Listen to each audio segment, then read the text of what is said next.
নমস্কাৰ বন্ধু বান্ধৱীসকল, আজি আকৌ আপোনালোকৰ মাজলৈ এটি ভিডিঅ' লৈ আহিছোঁ। আশা কৰোঁ আপোনালোকে ভিডিঅ'টো শেষলৈকে চায়। এয়া হাতত বস্তা আৰু চাকু লৈ কি কৰোঁ চাওঁ আহকচোন। সৌটো সন্মুখৰ পাহাৰটো দেখিছে নহয়, যাওঁ ব'লকচোন।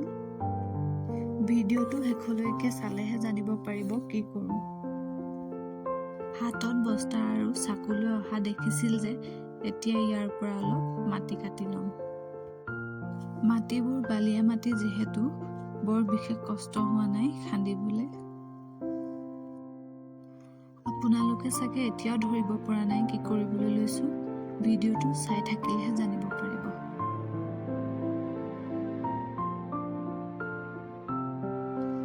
এয়া এতিয়া মাটি কাটি ল'লোঁ। ৰাস্তাৰেদি গাড়ী আহিব বুলি লৰালৰিকৈ পাৰ হৈ লৈছোঁ।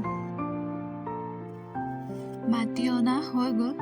এতিয়া মাটিখিনি চোতালতে বাকি লৈছোঁ।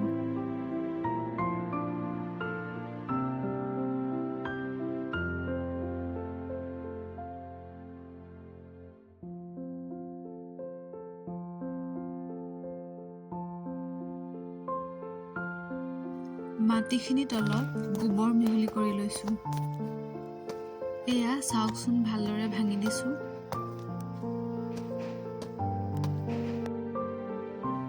এইবোৰ কিহৰ পুলি বাৰু চিনি পাইছেনে?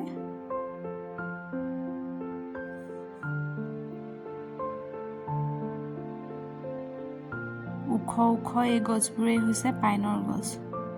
এইবোৰ ইয়াৰে পুলি। এতিয়ালৈ আপোনালোকে হয়তো ভালদৰে ধৰিব পাৰিছে। আপোনালোকক মাটি তৈয়াৰ কৰা দেখাইছিলোঁ যে, এতিয়া ইয়াৰে পৰা পুলিবোৰ নি ৰুমগৈ। চাওকচোন, আজি বতৰটো গোমা কৰি আছে অৰুণাচলত। এতিয়া পুলিবোৰ ভালদৰে শিপা নিচিগাকৈ খান্দি ল'ম।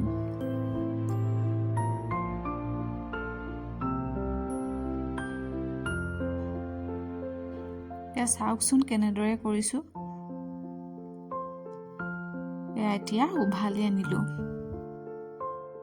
আপোনালোকক কৈছিলোঁৱেই নহয় বালিয়া মাটি বুলি, সেয়েহে সহজে উলিয়াব পাৰিলোঁ। এই পাইনবিধ অসমত পোৱা নাযায়, সেয়েহে আমি চেষ্টা কৰি চাওঁ যিয়েনে নিজে। ইয়াৰ যত্ন ল'ব লাগিব ভালদৰে।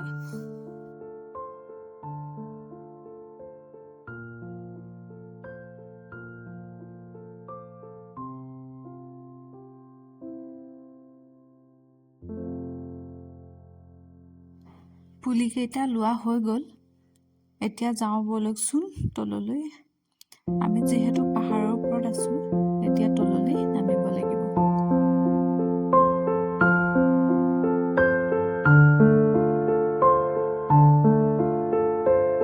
মাটি আৰু গোবৰ মিহলোৱা দেখাইছিলোঁ আপোনালোকক। বটল কাটি লৈ ইয়াত ফুটা কৰি লৈছিলোঁ আৰু ইয়াত এতিয়া মাটি ভৰাম।